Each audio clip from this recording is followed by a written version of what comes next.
সোনার মানিকেরা, নওজোয়ান তরুণেরা, ও মুর্শিদাবাদ জেলা সোনার ময়না যুবকেরা, আব্বারা মায়েরা, আল্লাহ দয়াময় পবিত্র কালাম কোরআনুল কারীমে সূরাতুল বাকারার 208 নম্বর আয়াতের মধ্যে জানিয়ে দেন, ইয়া আইয়ুহাল্লাযীনা আমানু, হে বিশ্বাসী বান্দা বান্দিরা, উদখুলু ফিস সিলমি কাফা, তোমরা পরিপূর্ণ রূপে ইসলামের মধ্যে প্রবেশ করো।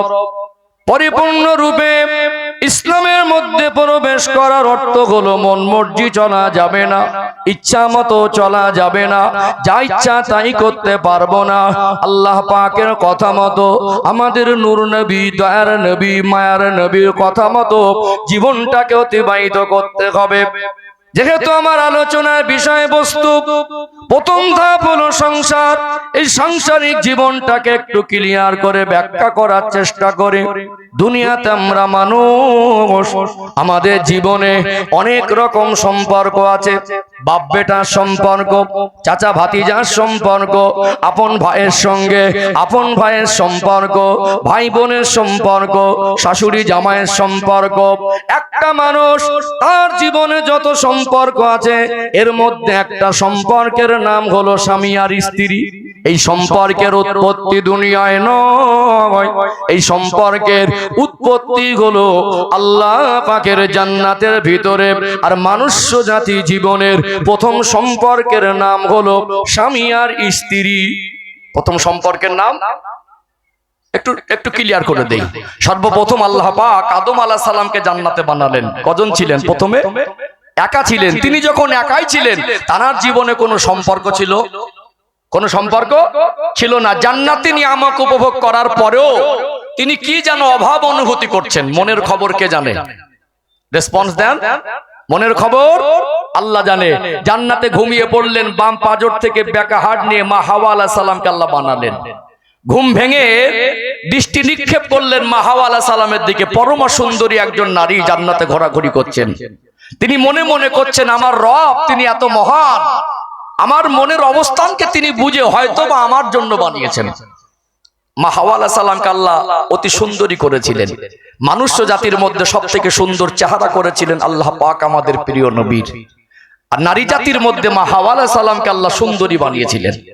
তো আল্লাহ পাকের নবী আদম আলাইহিস সালাম মনে মনে করছেন, আমার রব আমার মনের অবস্থান বুঝে আমার জন্য হয়তো বানিয়েছেন। আল্লাহ পাক আওয়াজ দিয়ে বললেন, আদম আপনার জন্যই বানিয়েছি, তবে কোনো হালাল না। আপনার সঙ্গে বিবাহ বন্ধন আবদ্ধ করিয়ে দেব, আর আপনার হালাল স্ত্রী হবে, একসঙ্গে সময় কাটাবেন। বিবাহ দিলেন কোথায়? জান্নাতের মধ্যে। যতদিন জান্নাতে বসবাস করেছিলেন তাদের কোনো সন্তান ছিল না। দুনিয়ায় তারা স্বামী স্ত্রী সম্পর্ক ব্যতীত কোনো সম্পর্কের উৎপত্তি হয়নি। দুনিয়া থেকে আল্লাহ জান্নাত থেকে দুনিয়ায় নামিয়ে দেওয়ার পরে যত সম্পর্ক সব দুনিয়ায় হয়েছে। একটা সম্পর্কের উৎপত্তি, ওটা আল্লাহ জান্নাতে। এটা মনুষ্য জাতির সৃষ্টির সূচনা লগ্নে আল্লাহ পাক প্রথম সম্পর্ক হিসেবে স্বামী স্ত্রী সম্পর্ক দিলেন। জোরে বলুন সুবহানাল্লাহ। কি মনে হয় এর গুরুত্ব আছে না নেই? আছে না? সময় গড়ানোর সাথে সাথে বিষয়টা একদম পানির মতো পরিষ্কার হয়ে যাবে ইনশাআল্লাহ। ও ভাইজানেরা, মুর্শিদাবাদ জেলার সোনামানিক যুবকেরা, আব্বারা মায়েরা, একটা বাবার মা যদি মনে করে আমি আমার সন্তানকে, সে ছেলে হোক আর মেয়ে হোক, সব থেকে বেশি ভালোবাসি, আমি আমার সন্তানকে এত বেশি ভালোবাসি, পৃথিবীর কোনো বাবা মা এত বেশি ভালোবাসতে পারে না। তারপরেও ওই বাবার মা যদি সন্তানের জন্য ডায়মন্ড হীরার ইট দিয়ে বিল্ডিং বানিয়ে দেয়, সব থেকে দামি গাড়ি কিনে দেয়, সব থেকে দামি খাবার খাওয়ায়, সব থেকে দামি পোশাক পরায়, আর যদি দাবি করে আমি আমার সন্তানকে পৃথিবীর সব থেকে বেশি ভালোবাসি, আমি যতটা ভালোবাসি অন্য কোনো বাবা মা এতটা ভালোবাসতে পারে না। আল্লাহ দয়াময় এই বাবা মার ভালোবাসা, সন্তানের ভালোবাসা আলাদা রকম দিলেও একটা নির্দিষ্ট সময়ে মনুষ্য জাতি জীবনের একটা বৈশিষ্ট্য হলো আল্লাহ নির্দিষ্ট সময় সময় যৌবন দেন, সে ছেলে হোক আর মেয়ে হোক, আল্লাহ যখন তাদের যৌবন জীবন দেবেন, বাবা মা যতই ভালোবাসা দিক না কেন, যতই সম্পদ তার হাতে দিক না কেন, বাবা মা চাইলে যৌবন জীবনে একটা সময় ছেলের জন্য স্বামী স্ত্রী সম্পর্কে জড়ানো, মেয়ে হোক আর ছেলে হোক, এই বিবাহ বন্ধনে আবদ্ধ হওয়ার প্রয়োজন হবে। বাবা মা চাইলে তাদের জীবনের সব অভাব পূরণ করতে পারবে না। পারবে কি? অভাব পূরণ করতে পারবে না। দাম্পত্য জীবন, এই সম্পর্কটা আল্লাহ কেন জান্নাতের মধ্যে উৎপত্তি করালেন, কত গুরুত্বপূর্ণ। আর একটা বিষয় বলি, আরেকটু পরিষ্কার হবে ইনশাআল্লাহ। ও ভাইজানেরা, মুর্শিদাবাদ জেলার সোনার মানিক যুবকেরা, আব্বারা মায়েরা, পৃথিবীতে এই সম্পর্কটা এত গুরুত্বপূর্ণ সম্পর্ক। যদি এই সম্পর্ক আমার আল্লাহ না দিতেন, যদি এই সম্পর্ক মানুষের ভিতরে না থাকতো, দুনিয়ার মানুষ তাদের জীবনটা পেরেশানির মধ্যে পড়ে থাকতো। একটা মানুষ, একটা মহিলার বয়স যদি 40 বছর হয়, ওই মহিলার জীবনে যদি বিবাহ শাদী সিস্টেম আল্লাহ মনুষ্য জাতির মধ্যে না দিতেন, 40 বছর বয়সে যৌবন জীবনের প্রয়োজন মেটানোর জন্য যদি 200 পুরুষ বা 300 পুরুষের সঙ্গে তার সম্পর্ক হতো, ফিজিক্যাল সম্পর্ক, যদি 4টে বা 5টা সন্তানের মা হতো, বলুন তো এই সন্তানগুলোর আসল বাবাকে এটা খুঁজে পেতে গেলে জীবনের অর্ধেকটা সময় নাজেহাল হয়ে যেতে হতো কি হতো না? হতো না? কত গুরুত্বপূর্ণ সম্পর্ক দেখুন। আল্লাহ এই সম্পর্কের উৎপত্তি জান্নাতে করালেন, এমনি নয়, এটা জীবনে একটা গুরুত্বপূর্ণ সম্পর্ক। যদি আল্লাহ এই বিবাহ বন্ধনে আবদ্ধের সম্পর্ক না দিতেন, এটা একমাত্র হালাল পন্থা, দাম্পত্য জীবনের পবিত্রতা বজায় রাখার পথ, এটা যদি আল্লাহ না দিতেন, গোটা দুনিয়ার মানুষ তার জীবনের অর্ধেকটা সময় পেরেশানির মধ্যে থাকতো। কার সন্তান কাকে বাবা বলতো, আর কার সম্পদে কে ভাগ বসাতো, এই হিসাব মিলাতে মিলাতে দুনিয়ার মানুষ তার জীবনের অর্ধেকটা সময় কালি হয়ে যেত, জীবন কালি হয়ে যেত। যেত না? হাগুদান না, বাপকে পেয়েছেন বলে বাবা সম্পত্তির ভাগ পেয়েছেন, অন্যের একটা সন্তান এসে বলতো আপনি আমার বাবা, ভাগ আমাকে দেন। আরেকজন এসে মারামারি করে বলতো না তুমি আবার বাবার সন্তান না, তুমি সরে যাও, আমার বাবার এটা। মারামারি হতো না? কি মনে হয়? বাবাকে পেলেন বলে দাদুকে পেলেন, বাবাকে পেলেন বলে চাচাকে পেলেন, বাবাকে পেলেন বলে মামাকে পেলেন, বাবাকে পেলেন বলে ভাইকে পেলেন। ঠিক বলছি না ভুল বলছি? ভাইপোকে পেলেন। এটা একটা গুরুত্বপূর্ণ সম্পর্ক। ইসলামকে উপর থেকে বুঝলে হয় না, মাঝে মাঝে একটু গভীরতায় পৌঁছানোর চেষ্টা করতে হয়। কথা ঠিক না বেঠিক? ও ভাইজানেরা, সোনার মানিক যুবকেরা, আব্বারা মায়েরা, এই সম্পর্কের গুরুত্ব আল্লাহ দয়াময় পবিত্র কালাম কোরআনুল কারীমের মধ্যে পৃথিবীর মানুষকে বুঝিয়ে দিলেন। আল্লাহ পাক বলেন, হুন্না লিবাসুল লাকুম ওয়া আনতুম লিবাসুল লাহুন। আমার আল্লাহ এই দাম্পত্য জীবনের শিক্ষার গুরুত্ব পৃথিবীর মানুষকে বোঝাচ্ছেন। আল্লাহ পাক পৃথিবীবাসীকে বলেন, ও দুনিয়ার মানুষ, আমি আল্লাহ জানিয়ে দিলাম, স্ত্রী হলো স্বামীর জন্য পোশাক স্বরূপ, আর স্বামী হলো স্ত্রীর জন্য পোশাক স্বরূপ। 300 টাকা দিয়ে একটা পোশাক কিনতে পাওয়া যায়। অলংকার জুয়েলারি দোকানে যাবেন, 300 টাকা দিয়ে সোনার অলংকার কিনতে পাবেন না। আমার আল্লাহ কোরআনুল কারীমে এই গুরুত্বপূর্ণ সম্পর্ককে কেন পোশাকের সঙ্গে তুলনা করেছেন একটু জানতে মন চায় কি চায় না? দুনিয়ায় কত দামি দামি বস্তু আছে, গোল্ড আছে, ডায়মন্ড আছে, দুনিয়ায় কত দামি দামি গুরুত্বপূর্ণ বস্তু আছে। এই দাম্পত্য জীবনের সম্পর্ককে আল্লাহ হীরা সোনার সঙ্গে তুলনা করলেন না, আসমান জমিনের সঙ্গে তুলনা করলেন না, পাহাড় সাগরের সঙ্গে তুলনা করলেন না, চাঁদ সূর্যের সঙ্গে তুলনা করলেন না। কেন পোশাকের সঙ্গে তুলনা করেছেন? অবাক হয়ে যাবেন। আমার আল্লাহর কথা কত দামি, কোরআনকে বুঝলে মানুষের জীবন কত সহজ হয়। দুনিয়ায় পোশাক আমাদের জীবনের এমন একটা গুরুত্বপূর্ণ জিনিস, পোশাক ছাড়া মানুষের জীবন ইজ্জত আব্রু যেমন হেফাজত হয় না, সে ছেলে হোক আর মেয়ে হোক, দাম্পত্য জীবনে আবদ্ধ হওয়া ছাড়া তাদের জীবনের পবিত্রতা বজায় রাখা পসিবল, সম্ভব নয়। সম্ভব হবে? পোশাক ছাড়া যেমন ইজ্জত আব্রু হেফাজত সম্ভব হয় না, নির্দিষ্ট একটা সময় আল্লাহ পাক যখন যৌবন জীবন দেবেন, সে ছেলে হোক আর মেয়ে হোক, এই দাম্পত্য জীবনের যৌবন জীবনের পরে সূচনা যেটা হয়, এই জীবনে এই সম্পর্কে আবদ্ধ না হলে যৌবন জীবনের পবিত্রতা বজায় রাখা সহজ হতে পারে না। কথা কি বুঝতে পারছেন? আরেকটু ক্লিয়ার করি, আরেকটু বুঝতে সহজ হয়ে যাবে।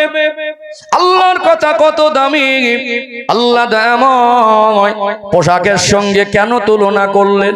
দুনিয়াতে পোশাক আমাদের জীবনের এমন একটা গুরুত্বপূর্ণ জিনিস, মানুষ মাঝে মাঝে একটু ভুল বোঝাবুঝিতে রেগে যায়, রাগ হয়ে যায়, রাগ করে বলে আজকে আমি ভাত খাবো না, রাগ করে বন্ধুকে বলে তোর সঙ্গে সম্পর্ক রাখবো না, আজ থেকে তোর সঙ্গে কথা বলবো না।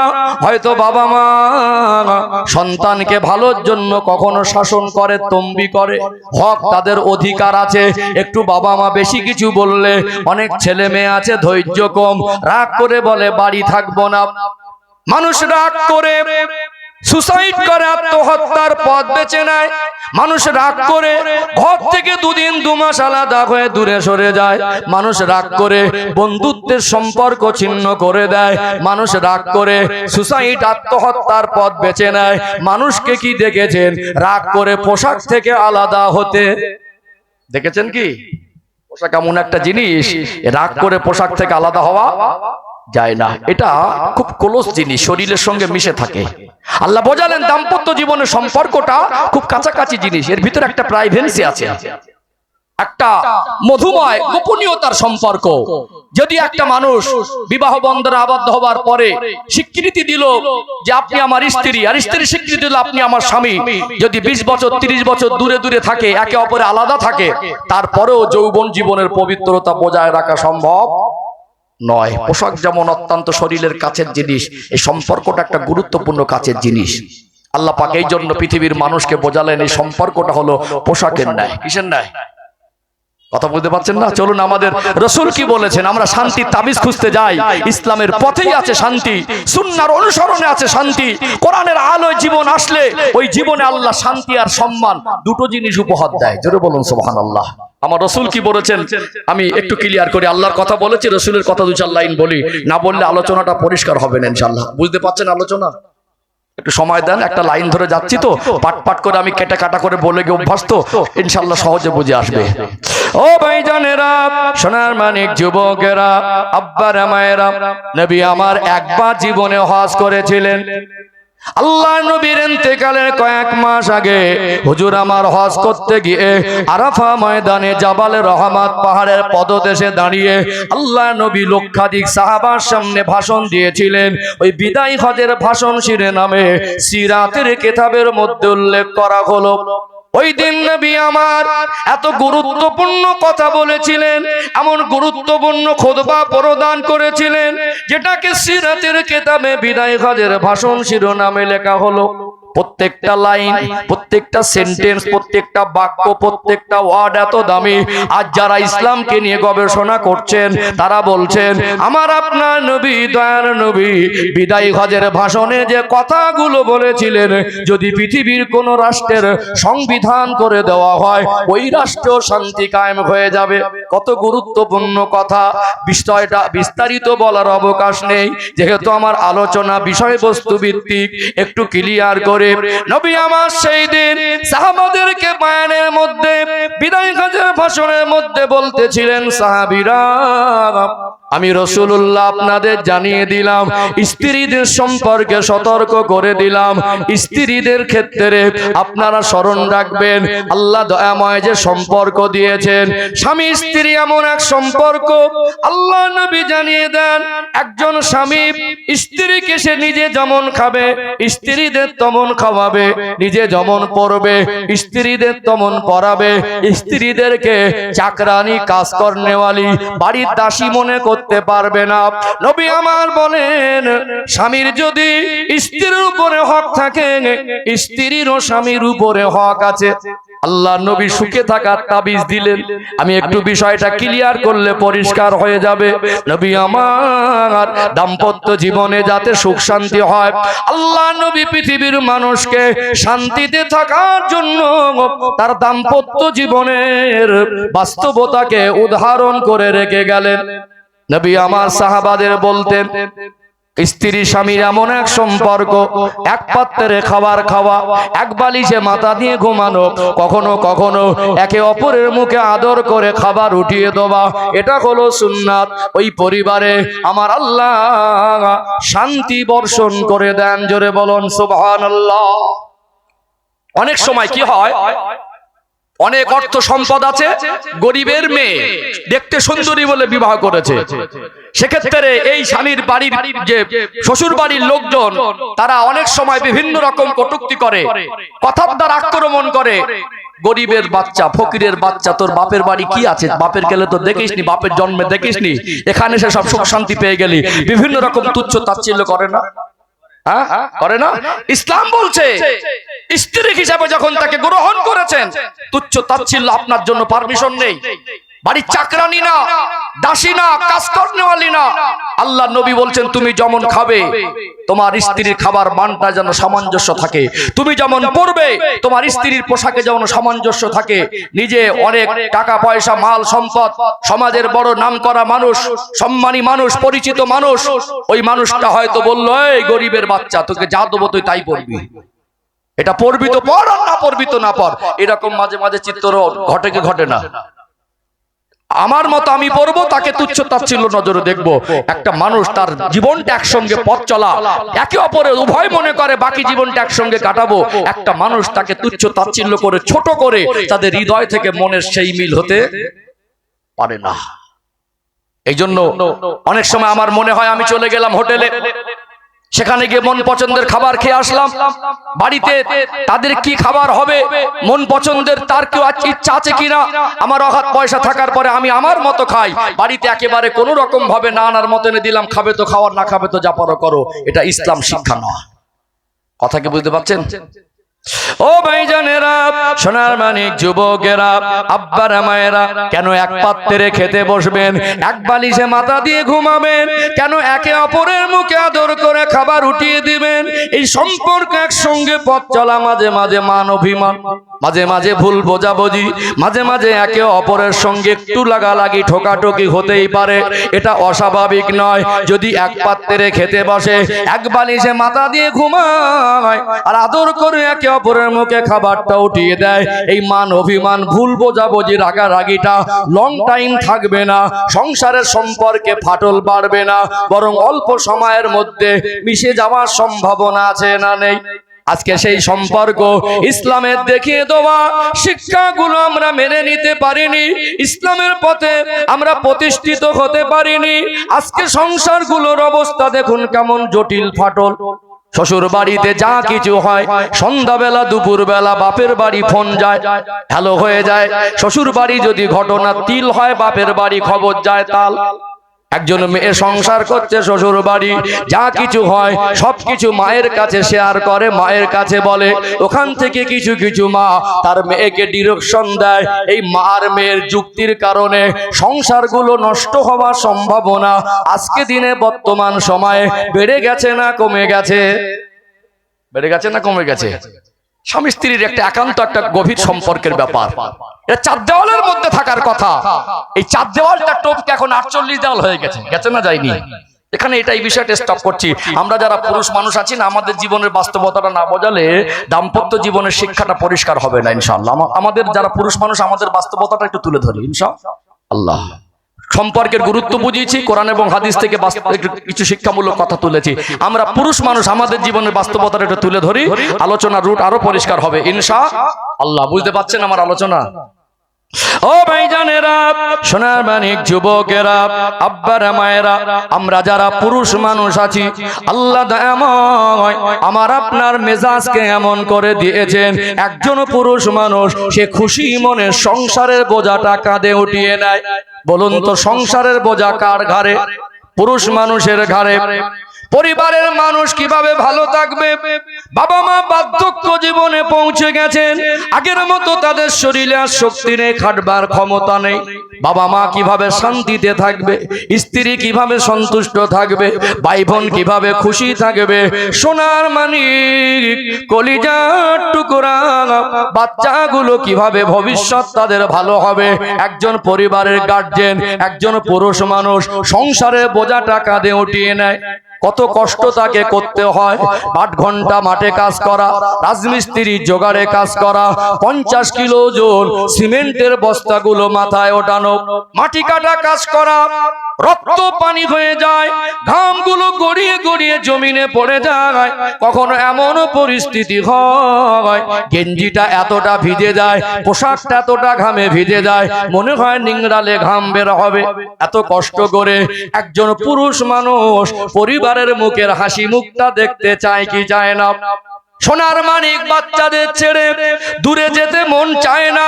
পরিবার যাতে ভালো থাকে, সংসারের বোঝাটা নিজের মাথায়, এই জন্য দেশে কাজ না হলে বিদেশে পাড়ি দেয়, নিজ রাজ্যে কাজ না পেলে ভিন্ন রাজ্যে পাড়ি দেয়। সেখানে গিয়ে কখনো মশার কামড়, সেখানে গিয়ে কখনো আরামদায়ক জায়গা পায় না।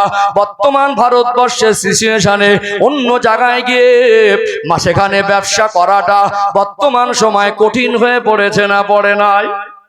এত কষ্ট, এত পরিশ্রম কিসের জন্য? পরিবার যাতে ভালো থাকে, সবাইকে খুশি মুখ হাসি মুখ দেখতে চায়। তারপরে বলুন, এই সংসারের বোঝাটা ভারী না হালকা? কি মনে হয়, ভারী না হালকা? শুধু ভারী না, অনেক ভারী। দুটো বিষয় তুলে ধরি, পরিষ্কার হয়ে যাবে। দেখবেন বার্ধক্য জীবনে পৌঁছে গেলেন তো, এখন বাবা আর মা তাদের সন্তানের কাছে টাকা পয়সা চাওয়ার অধিকার আছে না নেই? একটু হ্যাঁ দেন। 1000 বার আছে। আমি যেহেতু আমার আলোচনার বিষয়টা আলাদা বলে আমি ব্যাকলাইনে যেতে পারছি না। একটা বাচ্চা যদি বছরে 25,000 টাকা একটা মানুষের খাবার পারপাস ব্যয় হয়, কত টাকা? 25,000। 50 টাকা তো একদিনে 3 বেলা খাওয়া হবে না, হবে কি? আমাদের বাচ্চারা 30 টাকা খেয়ে নেয়। 50,000 টাকা যদি 50 টাকা হিসাব করেন, তাহলে মাসে হবে 1,500, বছরে হবে 18,000। ওই 18,000-এ 50 টাকায় হয় না। খুব নিম্ন যদি ধরি তো 25,000-এর নিচে আসবে না। এই 25,000 যদি পার বছরে একটা বাচ্চার পিছনে খাওয়া পারপাস শুধু ব্যয় হয়, তো 20 বছর বাবার হোটেলে যে খেয়েছে একটা বাচ্চা, 5 লাখ টাকা খেয়ে বসে আছে। ক লাখ টাকা? 5 লাখ। এখন ছেলে বড় হয়েছে তো বাবার মুখের উপর তর্ক করে বলে, আমার জন্য কি করেছো? তোমার ওই বাবা রক্ত পানি করে, গায়ের ঘাম ঝরিয়ে, ভ্যান চালিয়ে, ঠেলা গাড়ি চালিয়ে, দেশে ছেড়ে বিদেশে পড়ে থেকে মশার কামড় খেয়ে রাজমিস্ত্রির জোগাড়ে কাজ করে, মাটি কোপানো কাজ করে, তার জীবনের রক্ত পানি করে 3টে সন্তানের পিছনে কমের উপরে শুধু খাওয়া পারপাস গেছে 15 লক্ষ টাকা। যে বাবা মা তার জীবনের সুখ শান্তি উজাড় করে দিয়ে সন্তানদের জন্য, সন্তান কিভাবে ভালো থাকবে তার জীবনের শেষ নিঃশ্বাস পর্যন্ত সন্তানকে ভালো রাখার স্বপ্ন দেখে, সন্তানকে ভালো রাখার প্রতিজ্ঞাবদ্ধ হয়, সন্তানকে ভালো রাখার চিন্তায় মশগুল থাকে, তিনি হলেন সন্তানের বাবা। কথা ঠিক না বেঠিক? এখন বলে কি করেছো? সেই সন্তান আজ বড় হলো, বাবা মা কষ্ট করে তাকে মানুষ করলো, শুধু খাওয়ালো না, পোশাক কিনে দিল, শুধু পোশাক দিল না, অসুস্থ হলে চিকিৎসা দিল, শুধু চিকিৎসা দিল না, একটা বাচ্চার লেখাপড়া শেখানোর জন্য একটা বাবা অনেক সময় ঋণের বোঝাটাও কাঁধে উঠিয়ে নিল।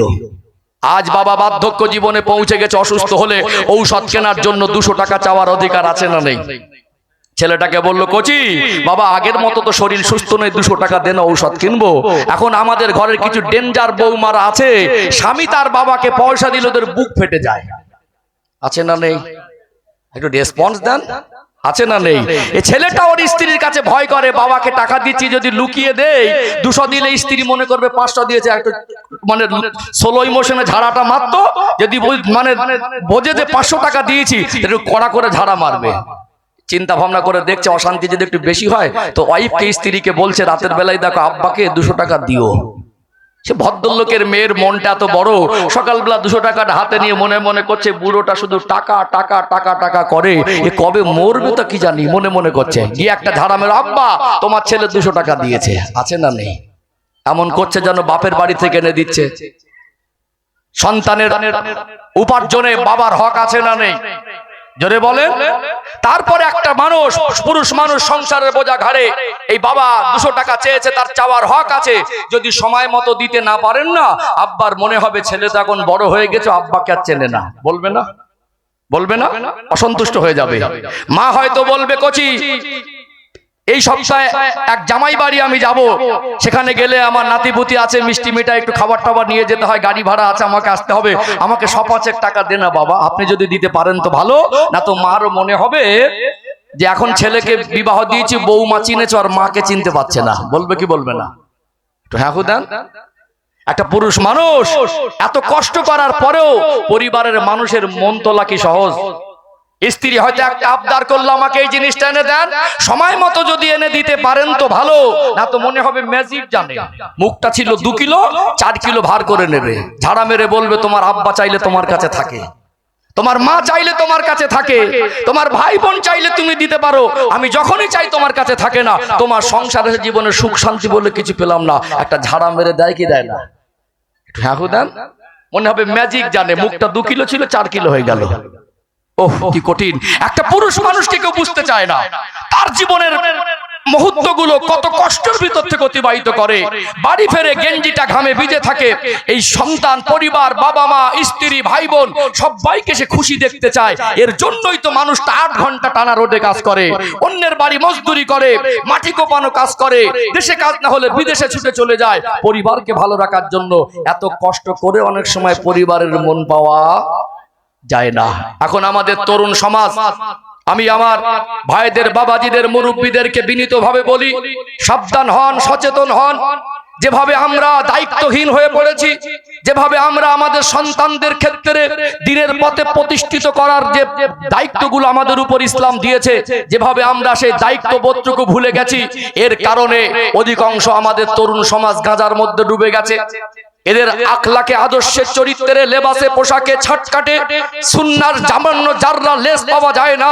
এদের মাথায় এখন ঢুকেছে মোবাইল, মাথায় ঢুকেছে পাবজি গেম, মাথায় ঢুকেছে ফ্রি ফায়ার গেম, মাথায় ঢুকেছে এদের ফেসবুক, মাথায় ঢুকেছে এদের নাটক, মাথায় ঢুকেছে এদের সিনেমা, মাথায় ঢুকেছে এদের খেলা। আজকে যদি আপনি বাবার মা সচেতন না হন, এখনো সময় আছে, তাদের হাত ধরে যদি মসজিদে নিয়ে যাব অভ্যস্ত না করতে পারি, আগামী দিন কিন্তু এর থেকে কঠিন পরিস্থিতি আমাদের দেখতে হবে। সেই দিনের অপেক্ষা। ঠিক বলছি না ভুল বলছি? এখন ছেলেগুলো, যুবকগুলো কতটা নিচে নেমে গেল। এই দোষটা তো শুধু তার নয়, তার যদি 40টা গালাগালি মুখস্থ থাকে, আপনি বাবার মা, তাকে 4টে কলেমা কেন মুখস্থ করাননি? আফসোস হয়, ছেলেটাকে 20 বছর ধরে মানুষ করলেন, সেই ছেলেটার ছবি নিয়ে বিবাহের সময় ঘুরছেন, ছেলে দেখেছে হিরোর মতো লাগছে, অথচ ছেলেটা দেখা যাবে গালাগালিতে হিরো, গেম খেলায় হিরো, বিড়ি খাওয়ায় হিরো, তেরেঙ্গা খাওয়ায় হিরো। ওকে সূরা ফাতিহা বলতে পারেন, বলতে পারে না। আপনি একজন অপদার্থ বাবা, একজন অযোগ্য বাবা। আপনার দায়িত্ব শুধু পোশাক কিনে দেওয়ার, এইটুকু শেষ নয়। আপনি তার পোশাক দিয়েছেন, এটা দায়িত্ব মনে করেছেন। তাকে ইংরেজি শিখিয়েছেন, বাংলা শিখিয়েছেন, এটা দায়িত্ব মনে করেছেন। অসুস্থ হলে চিকিৎসা দিয়েছেন, এটা দায়িত্ব মনে করেছেন। পেটে ক্ষুধা থাকলে বাচ্চা কষ্ট পাবে, তাকে খাবার দিতে হবে, এটা দায়িত্ব মনে করেছেন। জাহান্নাম থেকে বাঁচানোর জন্য তাকে দ্বীনের শিক্ষাটা দিতে হবে, এই দায়িত্বটা আপনার মাথায় ঢুকলো না। আপনার সন্তানকে 20 বছর ধরে তাকে নামাজ সহি করে কিভাবে পড়তে হয় শেখালেন না, জানাজা কিভাবে পড়তে হয় শেখালেন না। 2টো বাচ্চা আমানত আপনার কাছে, আপনার সন্তান, আপনার উপর যতটা দায়িত্ব অন্য কারোর অতটা দায়িত্ব না। আপনার সন্তান আপনি যতটা শাসন করার অধিকার রাখি, অন্য কেউ অতটা রাখে না। আপনার সন্তান সে কষ্ট পেলে আপনি যতটা কষ্ট পাবেন, অন্য কেউ অতটা কষ্ট পাবে না। আপনার সন্তান, আপনার উপরে দায়িত্ব যতটা বেশি, আমি হুজুর আমার উপর অতটা বেশি দায়িত্ব না। 20 বছর ধরে তাকে আপনি সূরা ফাতিহা শেখাতে পারলেন না। সারা গ্রামের মানুষ, 2000 মানুষকে একজন হুজুরের সামনে বসে দেবেন, বছরে 1টা বা 2টো জলসা দেবেন, আর হুজুরের ঘাড়ে বোঝা চাপিয়ে দেবেন, হুজুর গ্রামের মানুষকে পরিবর্তন করে দিয়ে যান। এই স্বপ্ন দেখলে সারা জীবন বাস্তবায়ন হবে? কষ্ট পাচ্ছেন মনে হয়। আজকে যুব সমাজের দিকে দেখুন, এরা মসজিদের রাস্তা চেনে না, এরা কলেমা বুঝলো না, ইমান বুঝলো না, ইসলাম বুঝলো না। এরা নাটক বুঝলো, সিনেমা বুঝলো, গান বুঝলো, খেলা বুঝলো। আজকে একটা যুবক ছেলের 20 বছর বয়স, ওই ছেলেটার মাথায় ঢুকেছে এখন মোবাইল। বন্ধু বান্ধব সব ক্লাসমেট একসঙ্গটা বসা করে, ও আব্বাকে এসে বলছে, আব্বা আমাকে একটা মোবাইল কিনে দিতে হবে। আমার আল্লাহ স্মৃতি ঠিক রেখেছে, অজের লাইন ভুলে যায়নি, একদম মেপে কথা বলা মানুষ আমি। বলছিলাম না, পুরুষ মানুষ কষ্ট করেও সংসারের বোঝাটা অতটা হালকা কি হালকা না ভারী? অতটা হালকা না। এই ছেলেটা যদি 20 বছর বয়স বাবার কাছে একটা মোবাইল চায়, আপনি দিতে পারেন তো ভালো, না তো একটা ধারা মেরে বলবে আমার আব্বা আমাকে ভালোবাসে না। বলবে কি বলবে না? মেয়েটার 2 মাসের টিউশনির পয়সা বাকি, ও আব্বার কাছে এসে বলছে আব্বা 2 মাসের তো টাকা বাকি, স্যার বলছে এই মাসে টাকা না দিলে পড়াবে না, যদি সময় মতো আপনি দিতে পারেন তো ভালো। না তো মেয়েটাও বলবে না পড়াবে তো বলে দেন না, আমার মান সম্মান লাগছে, আমি পড়তে যাবো না। বাবাকে না দিতে পারলে বাবা রাগ করে, মাকে না দিতে পারলে মা কষ্ট পায়, স্ত্রীকে না দিতে পারলে সে ঝাড়া মারে, ছেলের মোবাইল না কিনে দিতে পারলে সে রাগ করে, মেয়েকে না কিনে দিতে পারলে সেও আর এক রকম রাগ করে। একজনই তো পুরুষ মানুষ, সংসারের বোঝা, এটা কি একেবারে হালকা নাকি? এত কষ্ট করে অনেক সময় পরিবারের মানুষের মন ওঠে না। চলুন এটা একটা দিক, আরেকটু ক্লিয়ার করি, আরেকটু পরিষ্কার হবে ইনশাআল্লাহ। বুঝতে পারছেন আপনারা আমার কথা? হ্যাঁ, একটু তাকবীর দেন তো। না এই তাকবীর। খিদে লেগেছে না ঘুম লেগেছে? হ্যাঁ, মুর্শিদাবাদ জেলার মানুষ, এটা নবাবের দেশ। হ্যাঁ, আপনাদের মনের মধ্যে তো একটা ইমানি পাওয়ার আছে। এতগুলো মানুষ আমরা এখানে আছি, এখানে ঝিমিয়ে কেন? আপনি এখানে বসে মন থেকে, হৃদয় থেকে আল্লাহকে আল্লাহ বলে ডাকবেন, আল্লাহু আকবার ধ্বনি তুলবেন, এখানে মানানসই হবে। বাজার করতে গেলেন, হাট করতে গেলেন, মার্কেটে অনেক লোক বেশি, একা যদি চিৎকার মেরে আল্লাহু আকবার বলে ওঠেন, কেউ বলবে মনে হয় পাগলা হয়ে গেছে। এক এক সপ্তাহে তো গালি দেন, গীবত করেন, পরচর্চা করেন, কত অনর্থক কথা বলি। আল্লাহ বলা সৌভাগ্য অনেকের হয় না। এই জায়গাটা আল্লাহ বলার পরিবেশ। আপনার চতুর্পাশে ডাইনে বামে যারা বসে আছে তারা আল্লাহ বলে অভ্যস্ত হওয়া মানুষ। আল্লাহ ওয়ালাদের সোহবাতে বসেছেন, আল্লাহ বলনে ওয়ালাদের সোহবাতে বসেছেন। যেখানে যে পরিবেশে বলে আল্লাহ বলা সহজ হয়, সেই পরিবেশে বসেও যদি আপনাদের ঠেলা মেরে আপনাদের পেশাদ দিয়ে আল্লাহ বলাতে হয়, এখানে যদি বলতে না পারেন, কোথায় গিয়ে আপনার জন্য বলা সহজ হবে? একটু আওয়াজ দেন তো। না এই তাকবীর পারে সব। আরেকটা আওয়াজ দেন। না এই তাকবীর, লিল্লাহি তাকবীর, দ্বীন ইসলাম। না এই তাকবীর। আলহামদুলিল্লাহ। একটু অ্যাক্টিভিটি না থাকলে না যেন একা একা মনে হয়। আমার তো মেপে কথা বলা। চলুন এই সংসারের বোঝা বোঝাচ্ছিলাম, মনে আছে? সংসারের বোঝাটা হালকা না। একজন পুরুষ মানুষ তার জীবনের কষ্ট করেও পরিবারের মানুষের মন তোলা অতটা সহজ না। এটা একটা দিক। আরেকটা দিক তুলে ধরি, আরো কতটা ভারী আরেকটু পরিষ্কার হয়ে যাবে ইনশাআল্লাহ। ও ভাইজানেরা, মুর্শিদাবাদ জেলার সোনার মানিক যুবকেরা, আব্বারা মায়েরা, এই সংসারের বোঝা একটা পুরুষ মানুষের ঘাড়ে। একজন পুরুষ মানুষ আল্লাহ দয়াময় তার মেজাজ কেমন করে দিয়েছেন। আমরা যারা পুরুষ মানুষ খুশি মনে সংসারের বোঝা মাথায় উঠিয়ে নিয়েছি। বলুন তো দেখি, এই সংসারের বোঝা বহন করতে গিয়ে মাঝে মাঝে ঋণের বোঝা ঘাড়ে চাপে কি চাপে না? ঋণ হয়ে যায়। একটা মানুষ যখন ঋণী হয়ে যায়, তার মাথায় দুশ্চিন্তা হয়। অনেক সময় পরিবারের মানুষকে সুখে রাখার জন্য মনে করেছিল একটা ব্যবসা করব। ব্যবসা শুরু করার পরে ব্যবসায় লস হয় কি হয় না? অনেক সময় দেখবেন চাষ করে, চাষে লস হয়ে যায়, ব্যবসা করে, ব্যবসায় লস হয়ে যায়। একটা মানুষ সংসার চালাতে গিয়ে, পরিবারের মানুষের মুখে হাসি দেখতে গিয়ে ঋণের বোঝা মাথায় চেপে যায়। আবার দেখবেন কখনো কখনো একটা মানুষ রোজগার করার পরে পাওনা টাকাটা সময় মতো পায় না। এই সমাজে কিছু মানুষ আছে, চকচকে পোশাক পরে ঘুরলে কি হবে, উপরটা চকচক করলে কি হবে, তাদের ভিতরে মনুষ্যত্ব আর মানবতাটা বেঁচে নেই। দুনিয়ায় মনে করে সারা জীবন বাঁচবো, চোখ বন্ধ হয়ে গেলে এই জীবনের হিসাব আল্লাহ পাকের দরবারে দিতে হবে কি হবে না?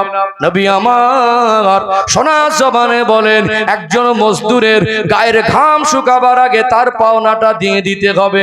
আমার আপনার নবী, দয়ার নবী কথাগুলো কত দামি! কেন নবী আমার গায়ের ঘাম শুকাবার আগে পাওনাটা দিতে বলেছেন? এর অনেক গুরুত্বপূর্ণ বিষয়গুলো তুলে ধরলে অবাক হয়ে যাবেন। আল্লাহ নবীর কথা কতটা দামি একটু সহজে বুঝে আসবে। কখনো এমন হয়, একটা সন্তান যখন অসুস্থ হয়ে যায়, বাবার কাছে যদি পয়সা না থাকে, বাবা মার মন মানে না, বাচ্চাটা বিনা চিকিৎসায় কষ্ট পাবে, আব্বা সহ্য করতে পারে না। কখনো কারোর কাছে গিয়ে হাত পেতে বলে, ভাই 2000 টাকা আমাকে ধার দে, সামনের সপ্তাহে পেমেন্ট পেলে তোকে দিয়ে দেবো। অনেকে দিতে না চাইলে কসম করে কিরে করে বলে, আল্লাহর কসম করে বলছি সামনের সপ্তাহে তোকে দেব। সন্তানের চিকিৎসার জন্য অনেক সময় ধার করতে হয় কি হয় না? হয়তো বাবা অসুস্থ, সন্তানের সঙ্গে অনেক সুসম্পর্ক, ছেলেটা তার আপ্রাণ চেষ্টা করে বাবা মার হক আদায় করার, বাবার ঔষধ শেষ হয়ে গেল, শরীরে বড় কষ্ট, সকালবেলা কাজে যাওয়ার আগে আব্বার কাছে বসেছে, আব্বার সঙ্গে দুটো কথা বলে, ছেলেটাকে বলে কোচ ঔষধ আনতে হবে। আব্বাকে কথা দিয়েছে, আব্বা আজকে পেমেন্ট পাওয়ার দিন, আজকে যদি পেমেন্ট পেই তো সন্ধ্যাবেলা ঔষধ এনে দেবো। আপনি গরিব মানুষকে কাজ করিয়ে পয়সাটা দিলেন না, ডেটের পরে ডেট। এমন কিছু নিকৃষ্ট মানুষ আছে দেখবেন, পাওনা টাকা দেওয়ার ক্ষেত্রেও হুকুমত চালায়, এখন দেব না, কি করার আছে করে নে। আপনার কারণে সময় মতো পেমেন্ট না দেওয়ার কারণে তার একটা ভালো বন্ধু, তার সঙ্গে বন্ধুত্ব নষ্ট হয়, ওয়াদা খেলাফ হয়ে যায়, ওই সন্তানটা বাবার সামনে দাঁড়াতে পারে না, ঔষধ নিয়ে বাড়ি ফিরবে বলেছিল, হয় কি হয় না? অনেক সময় সময় মতো পাওনা টাকা দিতে না পারলে একটা মানুষ, তার সম্মান মর্যাদা আছে, বাজারের লোকের সামনে যদি ছোট বড় কথা বলে, মান সম্মানে আঘাত দিলে মনের মধ্যে কষ্ট হয় কি হয় না? হাজারো টেনশন রাগ, মনের কষ্টটা মনে হজম করতে হয়। আর এক শ্রেণীর মানুষ আছে বলে, টাকা এখন দেব না, কি করার আছে করে নে। মনে রাখবেন, এটা হলো বান্দার হক। আল্লাহ যদি আপনাকে অর্থ দেন, 70 বার যদি হজ আদায় করেন, 70টা মসজিদ যদি বানিয়ে দেন, তাহাজ্জুদের নামাজ, এই নামাজে দাঁড়িয়ে দাঁড়িয়ে দাঁড়িয়ে দাঁড়িয়ে যদি ভোরে পর্যন্ত জীবন অতিবাহিত করেন, প্রতিনিয়ত তাহাজ্জুদে কেঁদে কেঁদে যদি চোখের পানিতে নামাজের মশাল্লা ভিজিয়ে দেন, আপনি কোনো গরিব মানুষকে কাজ করিয়ে তার পাওনা টাকাটা দিলেন না, 70 বারের হজের নেকি, 70টা মসজিদ বানানোর নেকি, আর তাহাজ্জুদের নামাজের চোখের পানি আপনাকে জান্নাতে সহজে পৌঁছে দিতে পারবে না। এই জন্য একজন মানুষকে পাওনাদারকে সময় মতো দিয়ে দিতে হবে, উল্টো হুকুমত চালানো যাবে না। আবার দেখবেন এই সমাজে কিছু মানুষ আছে, মনটা অনেক ছোট, একটা মানুষকে কাজ করানোর জন্য নেওয়ার পরে সারাদিন কুটকুট করে, যত কাজ করে দেয় মন ওঠে না, পরিবারের মানুষ তারা সংসারে ভালো থাকবে এই চিন্তা নিয়ে সকালবেলা উঠেছে, শরীরটা আজকে ভালো না, মনে মনে করে আজকে কাজে না গেলে ভালো হয়, কথা দেওয়া আছে, অনেক সময় সেটিং নষ্ট হয়ে যাবে। এই মানুষটা কাজে যাওয়ার পরে প্রচন্ড রৌদ্র, শরীরটা অস্বস্তি, শরীরে বড় কষ্ট, মনে মনে হয় একটুখানি যদি আরাম করতাম, বসে থাকতাম, কিন্তু সেটিং এর আরো পর্যন্ত বসে না, আমি একা কি করে বসি, এমনি মালিকের মন ওঠে না। এই অসুস্থ শরীর নিয়ে অনেকে কোনো দিন কষ্টের কাজ করে কি করে না, কষ্ট করে বাড়ি ফেরে, সব দিন মন মেজাজ একরকম থাকে না, কখনো লস খায় চাষে, কখনো লস খায় ব্যবসায়, কখনো পাওনা টাকা দিতে না পেরে ওয়াদা খেলাফ হয়ে গেলে ছোট বড় কথা বলে। এই মানুষটা যখন পরিশ্রম করে দিনের শেষে বাড়ি ফেরে, বলুন তো দেখি, এখানে বাড়ি ফেরার পরে একটু ধৈর্য সবর দরকার আছে না নেই? ইসলাম বলছে এখানে একজন পুরুষ মানুষ বাইরের রাগ টেনশন এটা উগরে দেওয়ার জন্য আপনার স্ত্রীর মা তুলে, আব্বা তুলে, বংশ তুলে, গোষ্ঠী তুলে গালাগালি দেবেন, গালাগালি শুরু করবেন, বন্ধ করবেন না, আর কিছু হলে গায়ে হাত তুলবেন, এটা ইসলামের শিক্ষা নয়। তারপরেও বলবো, আমি পুরুষদের পক্ষে বলছি না, একজন পুরুষ মানুষ সংসারের বোঝা বহন করতে গিয়ে যে সিচুয়েশনের মধ্যে থেকে তার সময় অতিবাহিত হয়, বাড়ি আসার পরে আনব্যালেন্স হয়ে যাবার সম্ভাবনা আছে না নেই? আছে না নেই? যদিও উচিত সবর করা, স্ত্রীর উপরে রাগটা উগরাতে গিয়ে তাকে প্রত্যেকদিন বাড়ি এসে গালাগালি দেবেন, কিছু হলে গায়ে হাত তুলবেন, এটা তো ইসলামের শিক্ষা নয়। তারপরেও একটা পুরুষ মানুষ সংসারের বোঝা টানতে গিয়ে তার যা বিভিন্ন রকম ঘাত প্রতিঘাত সহ্য করতে হয়, কখনো কখনো আনব্যালেন্স হয়ে যাওয়ার সম্ভাবনা থেকে যায়। যদি স্বামী কোনোদিন আনব্যালেন্স হয়ে যায়, স্ত্রীর কি সহ্য করা উচিত না? কি বলেন? স্ত্রীর তো সহ্য করা উচিত। যদিও আনব্যালেন্স স্বামী হয়ে গিয়েছে, তাহলে সহ্য করলে অশান্তি হতো না, ঝগড়া হতো না, মারামারি হতো না। আমাদের ঘরে কিছু মায়েরা, মেয়েরা, বউ মায়েরা আছে মারাত্মক ডেঞ্জার। স্বামী বাড়ি এসে যদি কোনোদিন আনব্যালেন্স হয়ে একটা কথা বলে, উল্টে মুখের উপরে 4টে বলে দেয়, আছে না নেই? মুখে মুখে তর্ক করবে, মনে হবে মেশিন চলছে, কার বাবায় মুখ বন্ধ করায়। আর অভিযোগের ক্যাসেট রেডি করে রাখে, শ্বশুর কি বলেছে, শাশুড়ি কি বলেছে, দেওর কি বলেছে, ননদ কি বলেছে, ওই অভিযোগের ক্যাসেট চালিয়ে দেবে, তার মুখ বন্ধ হবে না। স্বামী কষ্ট করে বাড়ি এসেছে, তার সামনে ভালো মুখ নিয়ে দাঁড়ান। যদি কোনোদিন আনব্যালেন্স হয়ে যায়, কখনো স্বামীর রাগটাও হজম করতে হবে। ওই মুহূর্তে তার মাথায় কি টেনশন, কি অবস্থা আছে, তার মানসিক অবস্থাটা কি, না বুঝে সুঝে ওই অভিযোগের ক্যাসেটটা যদি ওই সময় চালু করে, সংসারে শান্তি হবে। অভিযোগ থাকলে স্বামীকে হাজার বার বলার অধিকার আছে, কখনো ঠান্ডা মেজাজে, কখনো পরিস্থিতি বুঝে, কখনো যখন একান্ত ভালো মেজাজে থাকবেন, আপনার অসুবিধা সুবিধা স্বামীকে হাজার বার জানাবেন। কিন্তু কষ্ট করে বাড়ি ফিরেছে, গেঞ্জিটা নিংড়ালে ঘাম বের হবে, তখন যদি মুখে মুখে তর্ক করে, তখন যদি মেশিনের মতো মুখ চালায়, তখন যদি একটা কথা বললে চারটে উত্তর দেয়, ও তাবিজের হালসি মাথার তলা থেকে পা পর্যন্ত ঝুলিয়ে দিলে সংসারে শান্তি, মানে ঝগড়া বন্ধ হবে? এগো বন্ধ হবে? বন্ধ হবে না। আমরা ইসলামের শিক্ষাগুলো আমাদের জীবনে বাস্তবায়ন করতে পারি না। অশান্তি হলে আমরা কি করি? তাবিজ খানায় চলে যাই তাবিজ আনতে। সম্মানিত ভাইরা, এখানে আমার রাসূলের জীবনের অংশ থেকে একটু দৃষ্টান্ত তুলে ধরি, তাহলে আরেকটু শিক্ষাটা পরিষ্কার হয়ে যাবে ইনশাআল্লাহ। কোরআনুল কারীমের 21 নম্বর পারা, সূরার নাম হলো সূরা আল আহজাব, আয়াত নাম্বার 21। আল্লাহ দয়াময় স্পষ্ট করে জানিয়ে দেন, লাকাদ কানা লাকুম ফি রাসূলিল্লাহি উসওয়াতুন হাসানা। আল্লাহ পাক বলেন, আমার হাবিবের মধ্যে রয়েছে তোমাদের জন্য উত্তম আদর্শ। আমার রাসূলুল্লাহ দাম্পত্য জীবনের থেকে আমরা যদি আমাদের দাম্পত্য জীবনে আদর্শ গ্রহণ করতাম, ঝগড়া মারামারি বন্ধ হয়ে যেত, ডিভোর্সের সংখ্যা কমে যেত, সংসারের ক্ষতিটা, আমরা ক্ষতিগ্রস্ত থেকে বেঁচে যেতাম। আল্লাহ নবী জীবনের, দাম্পত্য জীবনের একটু দৃষ্টান্ত তুলে ধরে, নবী আমার 40 বছর বয়সে নবুয়ত পেলেন। আল্লাহ পাক আমার আপনার নবী, দয়ার নবীকে দিন প্রচারের দায়িত্ব দিলেন। প্রথম 3টে বছর গোপনে গোপনে দিন প্রচার করলেন। আল্লাহ পাক পুনরায় ওহী করলেন, ওয়ানজির আশিরাতাকাল আকরাবিন। আমার হাবিব, আপনার যারা নিকটস্থ আত্মীয়, আপনি তাদেরকে ভয় প্রদর্শন করুন। আল্লাহ নবীর বয়স তখন 43 বছর। আল্লাহ পাক ওয়াদা দিলেন, এতদিন প্রথম 3 বছর গোপনে দিন প্রচার হয়েছে, এবারে প্রকাশ্যে কলেমার বাণী প্রচার করেন।